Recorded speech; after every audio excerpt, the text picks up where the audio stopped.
नाज़रीन, आइए देखते हैं कि अजीजी के पास आज कौन सी दिलचस्प खबर है। नायरीन, न्यूज जेम्स बॉन्ड 0092 जो खबर लेके आया है ना, उसके मुताबिक आप सुन के हैरान होंगे अल्लाह खैर करे। कि मुख्तलिफ ममालिक में अपनी कौमों की हंसी के लिए लोग कितने फिक्रमंद होते हैं। वाह, आप देखते हैं कि पाकिस्तान में हंसी कहीं नजर नहीं आती, मासिवाय हसबे हाल के। इधर भी ये दो बच्चियां हंसती हैं, पता नहीं इन्होंने कादियां खुशियां चढ़ी हैं। हालांकि जितने जितने इनको बिजली के बिल आते हैं, हंसी से दूर होनी चाहिए। वाह वाह वाह वाह। मगर हंसी बहुत जरूरी है। वाह जी वाह। इसको मद्देनजर रखते हुए देखें जरा जापान ने क्या काम दिखाया है। अच्छा, क्या दिखाया सर? जापान में रोजाना हंसने का कानून नाफिज। वाह, जापान के शहर यामागाता में मुकामी हुकूमत ने एक मुनफरद कानून मंजूर कर लिया, जिस पर लोग हंस नहीं रहे बल्कि इस कानून पर अमल करके हंस रहे हैं। वाह, यानी अखबार के मुताबिक इस कानून के तहत रिहायशियों से कहा गया है कि वो बेहतर जिस्मानी और जहनी सेहत को फरोग देने के लिए रोजाना कम से कम एक बार जरूर हंसें।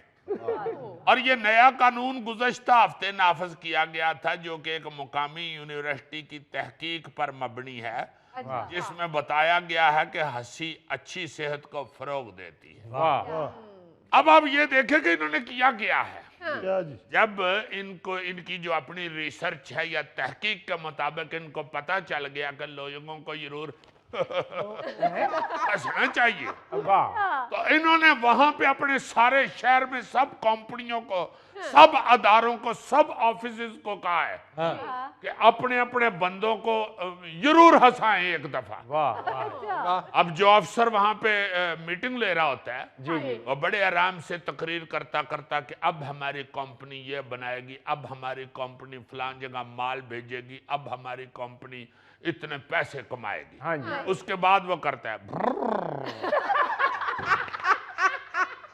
अजीजी एक दफा और कर दे, एक दफा और। लगता है मोटरसाइकिल स्टार्ट कर रहा है। नहीं, आप ये देखो ना कि जब बड़ा अफसर ये करेगा तो हंसी तो निकलेगी। ऐसे ऑन द सीरियस नोट में आपको बताऊं, बताओ। हम चूंकि अन्नेवाह जिंदगी गुजार रहे हैं, इस तरह अन्नेवाह नहीं बंदा दौड़न दिया, हम उस तरह लगे हुए हैं, वरना ये इंतहाई सीरियस चीज है। मैं अपनी ये जो मेरी अपनी लाइफ है ना जी, जाती, ये जो हम लोग मजा से मुंसलिक हैं या तफरी से मुंसलिक हैं, जी जी, मजा ही नहीं, तफरी। तफरी। अच्छा, उस हवाले से मैं भी ये इस बात पे बहुत ज्यादा इत्तफाक करता जी जी, कि तफरी बड़ी जरूरी है। वाह, बिल्कुल सही। अब हंसी क्या है या तफरी क्या है? जी, हंसी नहीं, तफरी जरूरी है। ये बड़ी जरूरी है, बिल्कुल। तफरी जरूरी है। अब तफरी क्या है? कुछ ऐसी कौमें जहां पे मतलब जैसे जापान है, जी, इन्होंने जैसे कहा है, ये बड़ी मसरूफ कौम है, हाँ जी, ये बड़े मेहनती लोग हैं, हर वक्त ये काम करते हैं। बिल्कुल। तो इन्होंने ये तहकीक अपनी में देखा कि यार लोग सिर्फ काम काम काम काम काम हंस ही नहीं रहे, तो ये तो सेहत के लिए जरूरी है। हाँ जी, उन्होंने वहां पे कानून बना दिया जी, हंसो। क्या बात। अब कई ऐसे ममालिक हैं जहां पे बाकायदा खुशियां हैं, फारग टाइम है, एक दूसरे से मिलना गिलना है, हाँ जी, या ये कह लें कि हमारे यहाँ भी हाँ 50-60 साल पहले देखें कि ये जो थर्ड वर्ल्ड है, जी, यहाँ पे रोने धोने वाली फिल्में भी लोगों को बड़ी पसंद आती थी, जी बिल्कुल सर, क्योंकि उस वक्त यहाँ खुशियां मौजूद थी। ये बात। तो लोग इस डायलॉग को भी जुबान ज़दे आम कर देते थे, पारो मेरी मां मर गई। आए आए, वो दिलीप कुमार ने एक फिल्म में वो ट्रेजिक सीन किया था, पारो मेरी अजीजी, जब आपने थर्ड वर्ल्ड कहा तो हमारी तरफ इशारा किया सब। यार मैं भी उसी में हूँ, मैं केड़ा चीको सलवाकिया में रहता हूँ। आप फिर ऐसे करें ना इशारा, आपने सिर्फ ऐसे किया। ये लो जी, ये लो। ये बात हुई ना, ये बात हुई।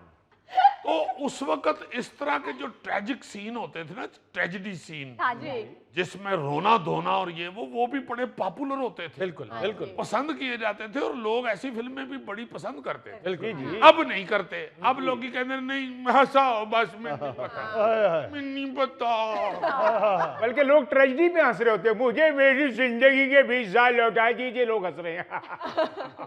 क्यों? हाँ, क्योंकि अब हर तरफ तो सारा दिन गम है, दुख है, टेंशन है। बिल्कुल। अब मैं ये पहले भी एक दो दफा बता चुका हूं, आज मैं फिर बताता हूं आपको कि मेरे नजदीक जी एक देसी सा मैं शख्स हूं।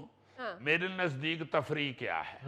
जी हम बचपन में ना जी ऐसे घूमा करते थे, याद है आपको? जी बिल्कुल बिल्कुल। वो चक्कर चढ़ते थे ना, तो पास से कोई सियाना बच्चा कहता था उल्टी तरफ घूमो, फिर उल्टी तरफ एक आध चक्कर ही लेते थे तो ठीक हो जाए। ठीक हो जाते हाँ हैं। जी, ये जो उल्टी सिम्मत का चक्कर है ना जी, ये तफरीह है। हाँ हाँ हाँ हाँ हाँ। वाह, आप सारा दिन जिस डायरेक्शन में घूम रहे हैं, जी जी, उससे उलट डायरेक्शन पे आपको घूमना जो है वो तफरीह है। क्या बात है, क्या बात है। वाजिब। अगर आप सारा दिन गम और दुख लेके फिर रहे हैं, जी तो फिर आपको तफरीह में कुछ देर के लिए लाजमन हंसी चाहिए। बहुत इसलिए अब मैं आपको कुछ कुछ देर बाद हंसा दिया करूंगा। ये अजीब सा लगेगा, परचून की दुकान पे जा रहे हो, भैया 1 किलो चीनी देना, कैसा लगेगा? अजीब। ठीक है, उसको भी हंसा के आओ, वो भी आखिरकार एक तरह का इंसान होता है। अच्छा, आप ये देखिए, एक आपको एक और बड़ी अजीब बात सुनाऊं। जी एक मुल्क है भूटान। भूटान बिल्कुल हाँ जी, तुसी तो सिर्फ पुटा खांदे हो ना। अच्छा लीजिए नु कहने, एक मुल्क भी है भूटान। हाँ जी, अच्छा, ये एक ऐसा मुल्क है जहां पे मिनिस्ट्री ऑफ हैप्पीनेस यानी वजारत बराए खुशी भी मौजूद है। क्या बात है। वाह, इस वजारत का मकसद मायारे जिंदगी को अवाम की माली और जहनी एतबार से जांचना है। अच्छा वाह। बात, हाँ, यहाँ तक कि आबादी की मरदमशुमारी के सवालनामे में जी जी, एक कॉलम भी शामिल किया गया है, हाँ, जिसमें अवाम बता सकते हैं कि वो अपनी जिंदगी से मुतमईन हैं या नहीं, या नहीं। वाह। क्या देखो ना, जो फिक्रमंद लोग हैं, जी जिनको अपनी अवाम की फिक्र का, अपनी बिल्कुल। अवाम के दुखों का, गमों का एहसास है, हाँ, वो इस तरह की हरकतें करते हैं। तो ये नहीं करते कि वोट लेके गायब हो जाते। हाँ, अच्छा, फिर आप ये सुन के हैरान होंगे कि भूटान में 1999 तक जी सरकारी तौर पर टीवी और इंटरनेट पे पाबंदी थी। जी हाँ, चूंकि दुनिया से कट कर रहना मुमकिन नहीं अब रहा, हाँ जी, इसलिए बादशाह ने ना जी इस कानून को खत्म किया। सही, और यूं मेरा ख्याल है कि भूटान टीवी इस्तेमाल करने वाला दुनिया का सबसे आखिरी मुल्क बना। ओ वो बाकायदा फिक्र करते हैं लोग।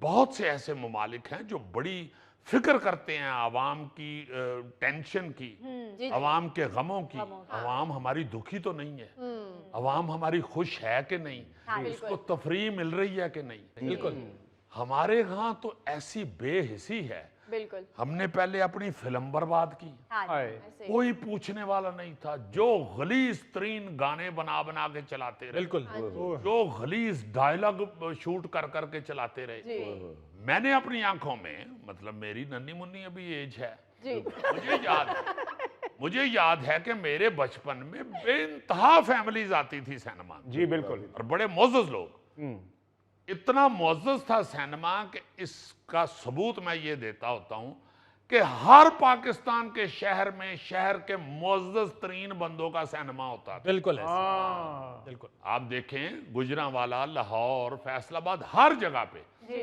बड़े बड़े जो शहर के लोग होते थे ना जी, वो सिनेमा बनाते थे जी जी, अपने वहां के शहरियों को तफरीह मुहैया करने, मुहैया करने के। और बड़ी बाइज्जत फिल्म बनती थी, वकार के साथ, बड़ी आबरू के साथ। जी वो बर्बाद की। बिल्कुल। हाय हाय। उसके बाद हमने थिएटर अपने का सत्यानाश। ओए अब देखे ना कि पूरी दुनिया में तफरीह के हवाले से बेहतरीन, मजा के हवाले से जो शोबा था वो पाकिस्तान का थिएटर था। जी बिल्कुल। जी, तो हमने वो सारा बर्बाद कर लिया। बिल्कुल।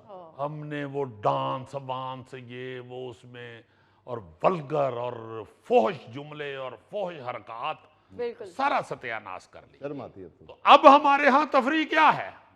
भाई लोग तो लॉन्ग ड्राइव पे भी निकल जाते हैं तफरीह के लिए, हाँ जी हमारे यहाँ तो वो भी नहीं है। शुक्र है मोटरवे बन गई है, बंदा उसे थोड़ा जा फिर टुर के आवे तो थोड़ा सा सुकून मिल जाता है। सही बात है।